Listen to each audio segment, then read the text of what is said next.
이 부분은 이제 그 아까 말씀드렸던 왕이하고 블링컨 간의 얘기 나온 얘기인데, 요 얘기는 그대로 나온 얘기입니다. 아까 말한 쟁점들을 제가 설명을 했고요.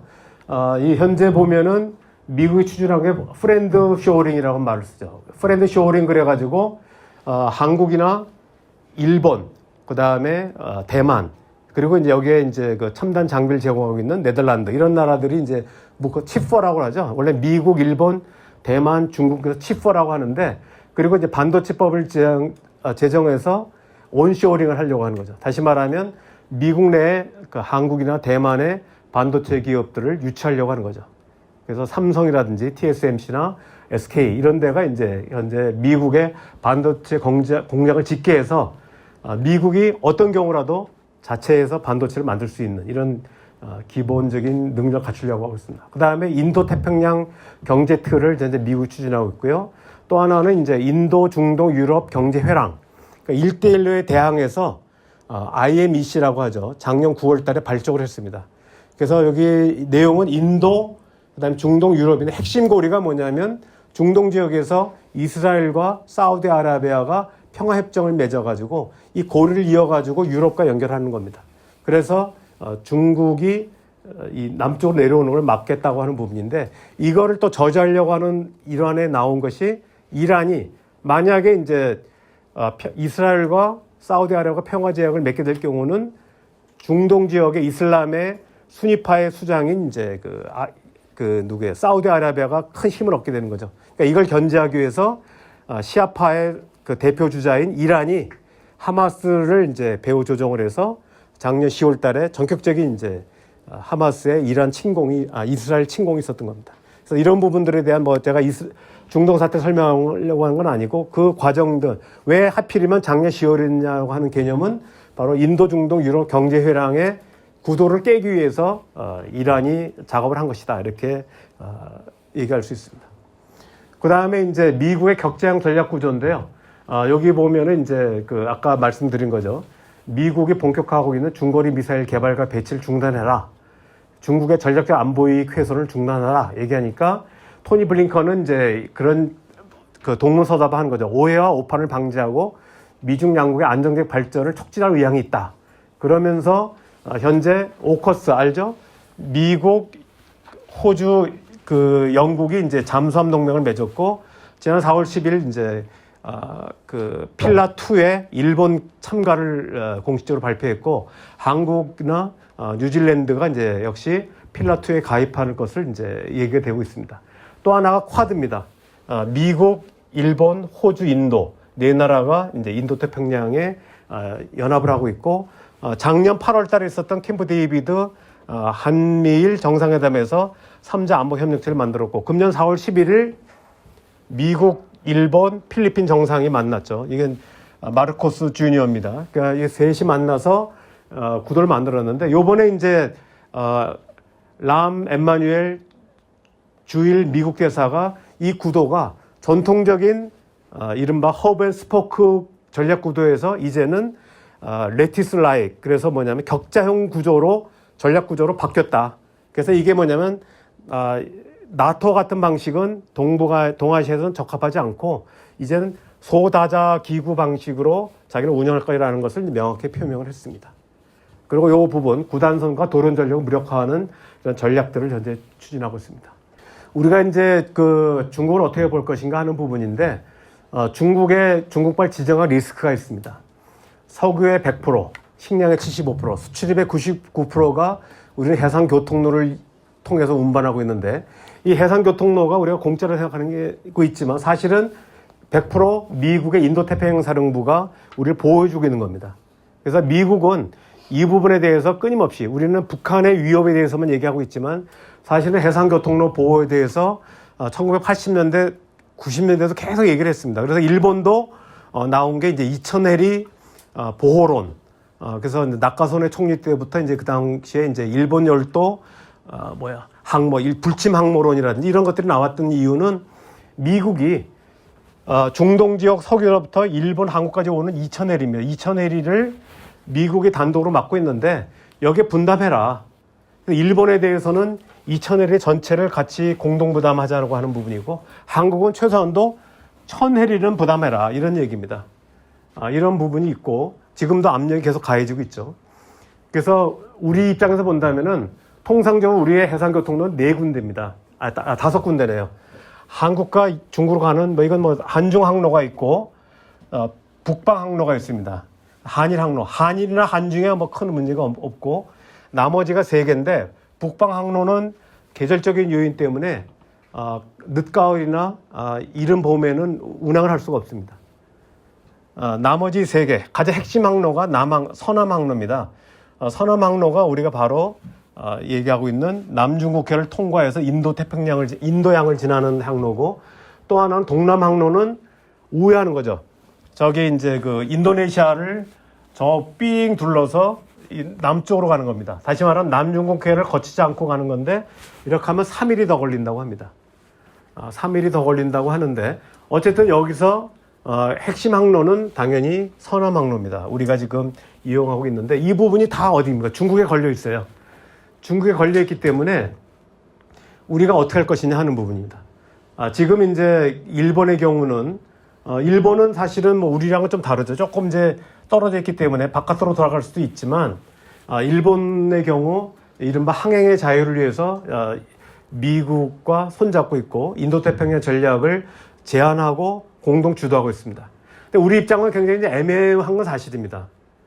근데 여기서 이제 문재인 정부 때 2021년 5월 달에 문재인 바이든 정상에서 처음으로 우리가 대만 문제를 언급을 했습니다. 당시 나온 건 대한해협의 평화와 안정 유지가 중요하다라고까지 나왔어요. 그리고 윤석열 정부 들어와서 그해 11월에 있었던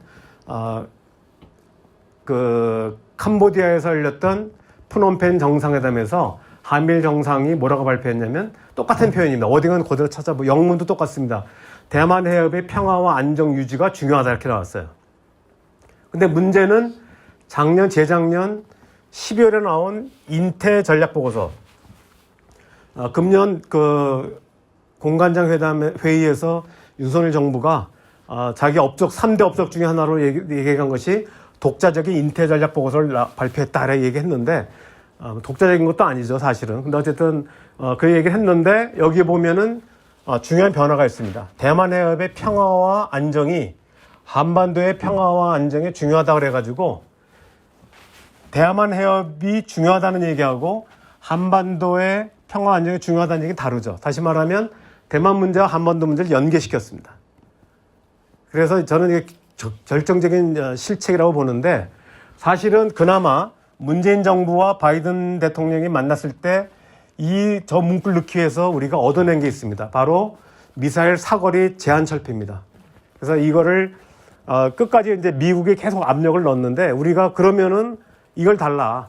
그러면 미사일 사거리를 철폐를 해달라고 그래서 결국은 이때 동시에 발표된 것이 미국이 우리에 가했던 미사일 사거리 제한이 철폐됐습니다. 대신 이제 미국이 원한 이 문구가 들어간 거죠. 근데 실제로 우리는 한반도의 평화 안정이라는 중요한 문구를 넣었음에도 불구하고 아무것도 얻은 게 없는 거죠. 오히려 그 이듬해 그 윤석열 대통령이 일본 가가지고 3자 변제안을 발표한 거죠. 그래서 오히려 이런 부분들에서 결정적인 전략적 오류가 있었다고 생각합니다. 여기 보면은 또 하나가 이제 이런 우리 자체에 중국에 대한 리스크가 있는가 하면, 대만의 전쟁이 일어날 경우 연루의 위험성이 있습니다. CSIS 보고서에 따르면 작년 1월 달에 구체적으로 나왔는데, 만약에 대만의 전쟁이 일어나게 되면 전면적으로 주한미군이 갈 수는 없다. 왜냐하면 북한의 위협이 있기 때문에. 그래서 대신 지상군은 못 가고 우리 주한미군 공군 가운데 4개 편대가 있는데, 이 4개 비행대대 가운데에서 2개가 참전할 것이다. 이미 구조 나와 있고요. 또 하나는 오산과 군산에 공군기지가 있는데, 여기에 이제 미군 수송기가 병력, 전차, 장갑차를 대만까지 수송하는데 중간 기지로 활용할 수 있다라고 얘기했습니다. 제 얘기가 아니고 CSIS 보고서에 나와 있습니다. 그 다음에 또 하나는 제주 민군 복합항입니다. 여기에 미군 함정과 잠수함, 항모로 중국 북양 함대의 남하 저지 및 동양 함대를 측면 공격할 수 있다라고 얘기하고 있습니다. 자, 여긴 뭐냐면, 이게 이제 구체적으로 제가 한번 보여드린다면, 중국의 이제 3개 함대가 있습니다. 여기 북부 이제 용어가 좀 북부 함대, 남부 이게 요 글씨가 이게 죄송합니다. 이게 북해 함대, 동해 함대, 남해 함대입니다. 남해 함대는 이제 뭐 남중국 쪽이고 동해 함대가 이게 이제 그 상하이 위쪽에 있는 위쪽에 있고요. 그다음에 이쪽이 이제 그 산동반도에 있습니다. 칭다오에 있죠. 닝보에 있고 칭다오에 있는데 지금 이제 제주항에서 뭐 어떤 얘기냐면 이 북해 함대의 남하를 저지하겠다는 것이고 또 하나는 여기 그 동해 함대가 이제 주력 함대거든요. 대만을 공격하는 이거를 측면 공격하겠다는 겁니다. 그래서 중국의 3대 함대 가운데에서 2개를 견제하는 역할을 제주 민군 복합항에서 하겠다는 얘기입니다. 그런 부분들이 일단 미국의 CSIS 보고서에 나와 있는 부분입니다. 자, 그래서 우리가 연루될 가능성이 있고요. 중국의 예상 대응은 중국이 그럴 경우는 주한미군을 기지를 선제 타격할 수 있다는 거죠. 또는 남북 간의 군사 충돌을 유도할 수 있는 것. 다시 말하면 중국이 그 대만 전쟁을 하게 되면 주한미군이 남쪽으로 쏠릴 때 한반도 힘의 공격을 이용해서 북한이 우리 쪽을 공격할 수도 있고 또는 거꾸로 북한이 먼저 공격을 할 경우 우리가 대응하기 위해서 그 한반도에 발이 묶이면은 중국이 이제 힘의 공복을 이용해서 대만을 공격할 수 있다는 거죠. 그것이 잘 보여주는 것이 금년 4월 달에 있었던 이 표입니다. 이거 제가 민들레라는 데다가 저거 러시아어를 제가 다 물어봐가지고 번역을 했는데 나중에 보니까 영어로 된 걸 못 찾아가지고 했는데 이게 뭐냐면은 지난 4월 초에 그 한미 군사 연습이 대대적으로 열렸습니다. 한반도에서. 이때 중국의 전략 폭격기 흉이라고 하는 무기가 있는데 이 16대가 이 발진을 해가지고 한반도 주역에 모의 폭격 훈련했습니다. 이 얘기는 뭐냐면 한미 군사 연습, 다시 말하면 이제 그 한미 연합군이 또는 미군이 대만 문제나 한반도에 그러니까 대만 문제에 개입할 경우 이 중국에 있는 그 전략 폭격기들이 한반도를 공격할 수 있다고 얘기한 거고 여기 나온 표시된 부분들이 다 어디냐면 미군 기지들입니다. 미군 기지들을 공격하겠다고 이미 밝힌 바가 있습니다. 그래서 우리로서는 중국의 지정학 리스크가 큽니다만은 그럼에도 불구하고 우리가 이제 해상교통의 안전을 위해서 미국과 협력이 불가피한 측면이 있지만 또 그러나 또 중국과의 협력이 또 어느 정도 협력이 필요하다 이런 부분이 있고 또 대만과 관련돼서는 우리가 이제 연루의 위험성을 어떻게 피할 것인가 이런 문제들이 우리의 과제로 남겨져 있다고 볼 수 있습니다. 제가 뭐 답까지는 우리 토론을 통해서 의논하기로 하고요.